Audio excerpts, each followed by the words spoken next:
Hey there everybody, Sage Popham here, founder of the School of Evolutionary Herbalism, and in this week's episode of the Evolutionary Herbalism blog, I want to talk a little bit more about this holistic model that I've been sharing over the last few weeks in regards to medical astrology and its connection to herbal medicine.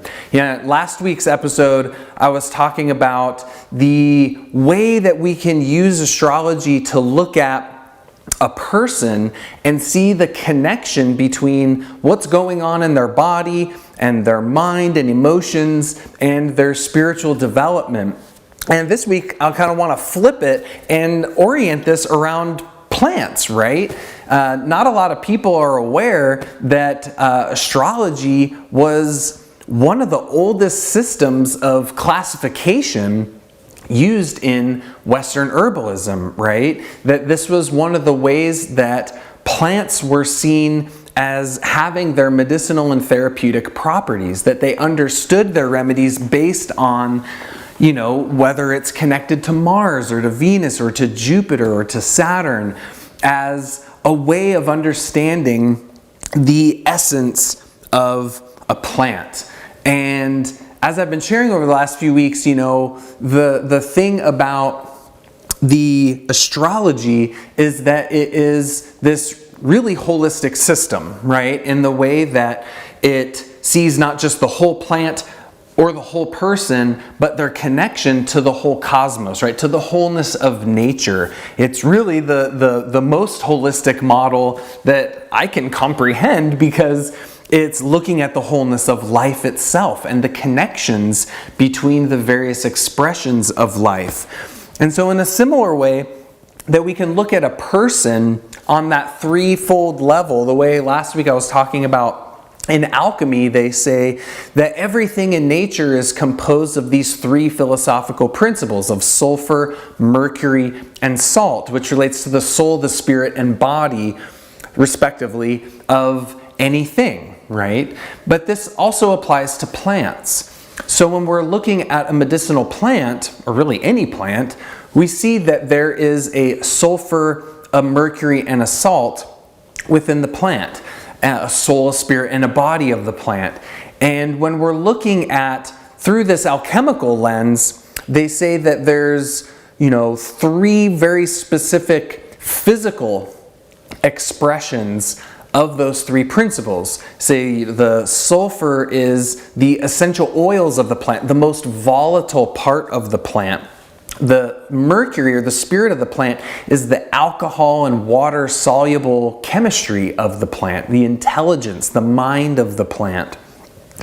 The salt is in the alkali minerals, the alkali mineral salts, which in the spagyric method of herbal pharmacy, these salts are extracted through calcining or burning the plants down to an ash. But they say that, sulfur, mercury, and salt is the oils, the alcohol or water soluble chemicals, and then the alkali minerals. But looking at sulfur, mercury, and salt from kind of a bigger picture orientation, right? That's kind of looking at the salt, the sulfur, mercury, and salt of the salt of the plant, right? Like the physical expressions of those three principles. But on a bigger picture orientation of plant anatomy, so to speak, what we would say is that the salt of the plant is the chemistry of the herb, right? It's all of the physical properties of the plant, how that herb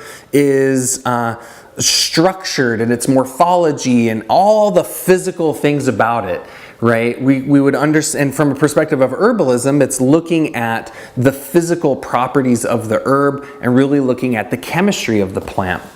On the mercury level, we're really looking at the energetics of the plant, right? We're looking at its temperature qualities, its moisture qualities, its tonal properties, right? How that herb is an embodiment of its ecosystem, and ultimately how that ecosystem that is embodied within the plant is then conveyed to our own body's ecosystem, right? So that's the energetics, the mercury level of the plant. The sulfur of the plant, we would say, is the soul essence of the plant, or what many people would refer to as the spirit of the plant. It's just very non-physical portion of that herb, right? So when we're looking at a plant through this lens of astrology, the potency of this perspective is that it allows you to see the connections between the physical, the energetic, and the spiritual properties of the herb in a very similar way that last week I was talking about. Astrology allows you to see the pattern of connection between the soul's evolution of a person, their psychological, emotional dynamics, and what's going on in their physical body. So astrology is this very holistic orientation for seeing that connection in the medicinal properties of your plants. And I think this is really important for us as herbalists, because it's really common when we're studying medicinal plants to kind of, I guess, not be able to see those connections, right? This is something I struggled with for a really long time, and it always kind of bothered me, where it was like, like over here, we've got, here's all the chemistry and the herbal actions and the organ affinities and what types of conditions and symptoms the herb treats. And then over here, it would be like, okay, well, then here's all the psychological indications, or maybe here's how the flower essence will work on the emotional body and kind of that spiritual development side of things. But they were always like really isolated from one another. And to me, in my perspective of plants, there's an essence in the plant, right? There's a singular medicinal essence within the plant. And it's that singular medicinal essence within the plant that works on the body of the person, that works on the mind of the person, that works on the soul of the person. There's one pattern, right? There's one pattern that affects these different levels of a person, and that is expressed of those different levels in the plant, which really aren't different. They're just different aspects of one thing, right? And so we want to really look at the plants through this holistic level, that we want to be able to see and understand the connection and relationship between the psycho-spiritual properties of an herb and how that's connected to the physical properties of an herb, right? And this is what we see in alchemy. They refer to as, the volatile and the fixed qualities within a plant. The fixed being the physicalness of the herb, and the volatile being the spiritual qualities of an herb. And we're really seeing them as mirror images of one another, right? That the chemistry isn't separate from the spirit of the plant, right? That in alchemy we say that, the chemistry, the chemical properties and constituents of an herb are merely a physical vehicle through which the intelligence and the consciousness of a plant works through, right? It's like their delivery mechanism. In a similar way that we have this physical body that's, composed of our biochemistry and our tissues and all of that. It's a vehicle through which our spirit and our soul are able to be embodied here on this earth. Well, the same is true with the plants. So there's this relationship between plant chemistry and plant spirit. And in that way, I think it's important for us as herbalists to have a cohesive system, a cohesive model that allows us to understand those connections, right? That we have one language, one universal language that ties together the physical healing properties of a plant to its psycho-spiritual healing properties, and allows us to know how we're going to put those together to heal a person, right? Because ultimately that's what the ultimate goal of our work is as herbalists, right? Is to heal someone, to help someone. But a critical thing for us is that we need to understand our remedies. We need to understand our remedies in this greater pattern of wholeness that, to me, is really best understood through astrology. So just to kind of lay out an example for you for what this looks like, and in the old kind of languaging, they say, there's rulerships or correspondences, that there's a plant down here on earth that corresponds or is sympathetic to one of these planetary archetypes that exists in the cosmos, right? And I think it's really interesting just looking at the etymology of the word plant, planet. They're come from the same root word, right? And so there's an innate connection between plants and planets, even in the roots of the word. In Paracelsus, the great alchemist, said that plants that grow here on Earth are terrestrial stars, and that the planets out in the cosmos, up in the sky, are celestial plants. That they're the same thing, just one's up there and one's down here, but through that they're connected to one another. So one remedy that I always love to use as an example to illustrate the power of this connection and relationship between astrology and plants is nettles, right? Urtica dioica. And there's so many incredible ways that we see the influence of Mars in the medicine of nettles. So real briefly, Mars, the red planet, is classically attributed to qualities such as, in our mind and in our psyche is kind of like irritability and frustration and anger and violence, kind of on the negative end of the spectrum, but it also represents our willpower, right? It represents our drive, our energy. It's what allows us to act, right? Mars is the force that allows us to move and to act out into the world. So it's this dynamic, expressive, outward kind of energy, but when that gets in excess, it can turn into that irritability and anger and violence and things like that. In medical astrology, Mars rules the blood. And it's very interesting that, Mars is the red planet, our blood is red. Mars rules iron and is full of iron. Our blood, obviously, is full of iron as well. Mars is classically attributed to medical conditions, including poisoning of the blood. Anytime blood is spilled, like accidents or injury and things like that. Traditionally Mars is said to be representative of that masculine archetype. And so in that way, it also correlates to the male reproductive system. We also see Mars relates to immunity. One of the old ways of really looking at Mars is that it's kind of like the warrior archetype. And the Mars and the sun are kind of connected, where the sun is like the king ruling the kingdom, so to speak. Mars is the warrior that goes out to defend and protect the kingdom.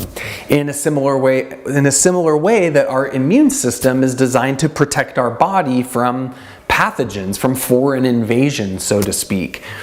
Mars is this hot, stimulating, irritating quality energetically.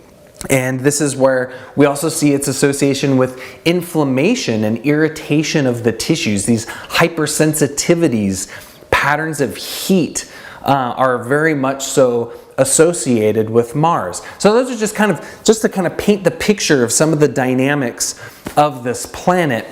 In Ayurveda, we would say Mars is like a pitta quality. In the physiomedicalist tradition, we would say it generates heat excitation tissue states. So now let's take that and let's take a look at nettles, right?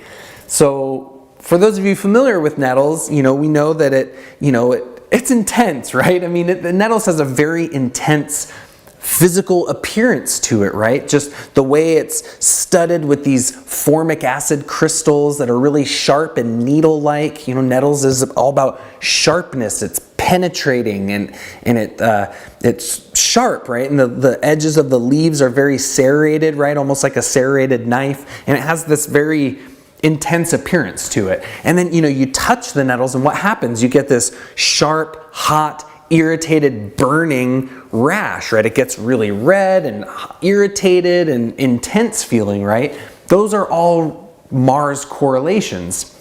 Well, even on a chemical level, nettles is full of iron. Mars is full of iron. Our blood is full of iron. One of the main organ affinities for the leaf of nettle is the blood itself, right? On the one hand, it's nutritive and builds and strengthens blood, but on the other side, it also cleanses the blood as an alterative, right? We use it as a detoxifying agent to cleanse the blood and the liver of metabolic waste products. So it cleanses the blood and also builds the blood. Mars rules the blood. And it's interesting, that you touch nettles and it creates this inflammation on the body, but when you ingest it internally, it's actually very cooling. It's full of chlorophyll. It's very alkaline. And so it actually cools excess heat and irritation and inflammation within the body. So it actually treats an excess of Mars within the body through its cooling properties. The root of nettle is one of our specific remedies to treat the male reproductive system, right? Also ruled by Mars. Another organ correspondence I forgot to mention is the adrenal glands. I was talking about Mars as being this quality of protection, protecting the body through the immune system. But the adrenal glands protect the body too, through that fight or flight response. And so, the old example of there's a bear chasing you through the woods, and it's like that's what stimulates the sympathetic nervous system. Your adrenal glands secrete epinephrine and norepinephrine, these stimulating hormones that one of the primary effects of those compounds is that it totally shifts the flow of blood. So it moves blood from the core out to the periphery, your arms, your legs, so you can run away or you can kick some ass, right? It's that protection mechanism. It elevates heart rate, it elevates body temperature, it stimulates you, right? And stimulation is a core property of Mars and its physiological response. Now, interestingly enough, the seeds of nettle have a very particular affinity for the adrenal glands, right? I actually remember when I was going to school at Bastyr University in their herbal sciences program, I had a good friend that had learned about nettle seed and heard nettle seed, it can give you a little bit of energy and it works through the adrenals. And she was like, it was finals time, and she was like, oh, I need some energy. I don't want to drink coffee. And so she took I think she put a tablespoon of nettle seeds in a smoothie and drank it down. And she didn't sleep for 2 nights. She was up for 2 whole nights because that nettle seed stimulated her so much. It's a classic Mars response, right? So we see all these different levels of Mars expressing through nettles, from its morphology to its organ affinities to its medicinal actions to even the different parts of the medicine used.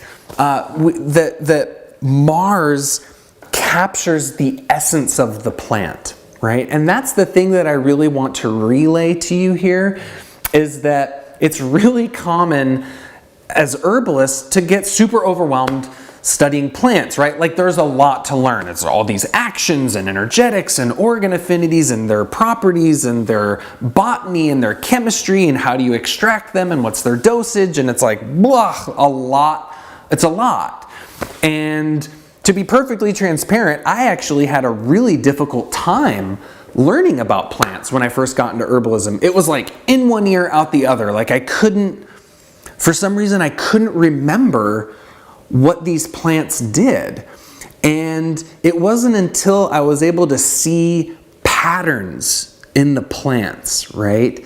To not see all these different aspects of a plant as separate. Okay, we have, again, it's that compartmentalizing things that I think our Western minds tend to do, where it's okay, we have the chemistry over here, and we have the actions over here, and the energetics over there, and the conditions and symptoms treated over there. And it's these little different boxes, but they're all aspects of one plant, right? There's an essence in that plant that is attributed to each of those things and weaves those things together.